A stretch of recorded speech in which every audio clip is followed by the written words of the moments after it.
Soldiers protecting us, serving our country, who are now veterans. Will somebody help me? Please help me. Calling out for help. Can't find a nurse. Hungry, cold. Anybody, you could drop dead here. Nobody would come here. Needing attention. They didn't change me when I was soaking wet. According to a source inside the West Palm Beach VA Medical Center, veterans are left alone almost every day. Makes him look like a fool, huh? Hey, did you eat? No, I had nothing. The source, who does not want to be identified, contacted CBS 12 News Investigates with this video and other pictures he said he took from inside the VA. I feel bad. I feel terrible.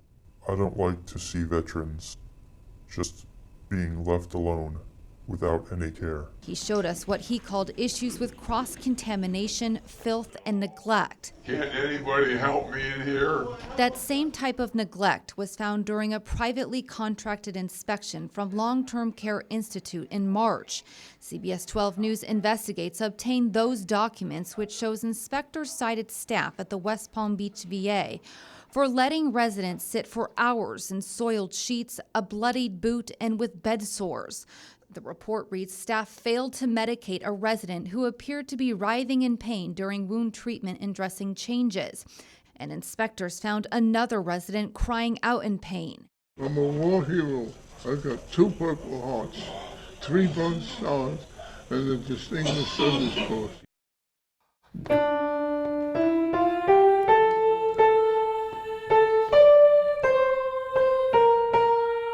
I'm John Witherspoon. I am one of 25 Grammy semi-finalists for the Grammy Music Educator Award for 2018. You know, you see how you want to do the Rael? I'm a pretty passionate person. I really do love what I do. I think I was nominated because they know I'm a passionate person and they know that I believe in my students and believe in them beyond where they believe in themselves. It needs to clip more. When I said tell a secret, it sounded a whole lot more energetic, soft. I am really proud of him. He's worked really hard over the years being here for 26 years at this school. I really am tough on them, but it's because I believe in them and I want them to do well. Would you please take your finger and just put it like right there? Mr. Witherspoon is like a father figure. When I come into chorus, it's like a big family, and he not only teaches us things about like chorus skills, he teaches us stuff about life. Like, I feel like you're going, I hope this is going to work, and then... He really cares about us. Come on, come on. He's not just doing this for himself. We're in this together. No one is an island. You don't get anywhere without other people helping you to somehow get there.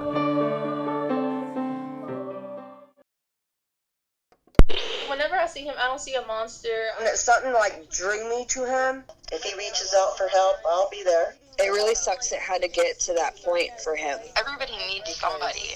Like, nobody should just be alone. Nicholas Cruz, the man accused of killing 17 people. The school on lockdown. At Stoneman Douglas High School on Valentine's Day has brought endless hurt and endless sorrow to an ever-grieving community. Seeing his face brings pain to many, but for some, his face is that of a lost soul, of neglect, and of someone who needed help but never got it. Nobody would help this kid. He didn't really have anyone, and a lot of people let him down. 46-year-old mother Emmy Coffey and 23-year-old Mariah lead vastly different lives, but Nicholas Cruz is the one thing that brings them together. The pair are part of a secret Facebook group supporting Nicholas Cruz.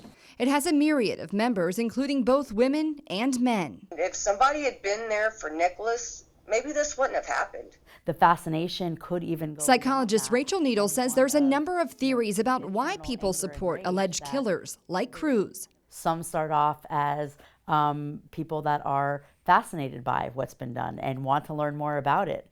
and understand the person. And some, Needle says, are empathetic, having something in their life that connects them to Cruz. I could just see my son in the same position, you know, so it kind of hit home. I actually suffer from mental health issues myself. Well, were you bullied? I was at, in middle school and elementary school.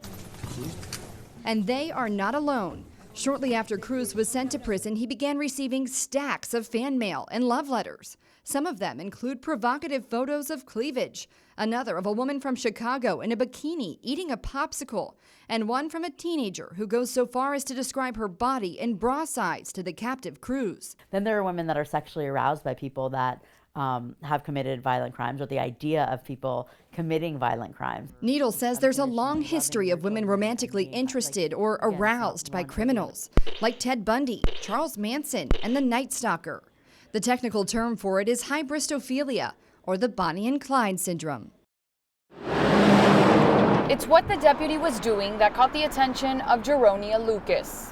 I saw a deputy putting shoes and socks on a man in a wheelchair who had no shoes. So I caught him putting the shoes on a lady who had plastic bags on her feet as shoes. She still can't get this image out of her mind. The deputy giving this man and woman a big hug. It just really, really touched my heart and warmed my spirit. I think that what he did showed me that sheriffs have hearts just like we do. Lucas says the deputy's gesture moved her because of where she's been in life. I was homeless. I have been homeless. I'm a recovering alcoholic and drug addict, and I have been homeless as a direct result of my drinking and drugging. She knows the deputy's good deed went a long way for the unidentified strangers. He took the time out of his life and went beyond and above and beyond the call of duty. He didn't have to do that, but he did.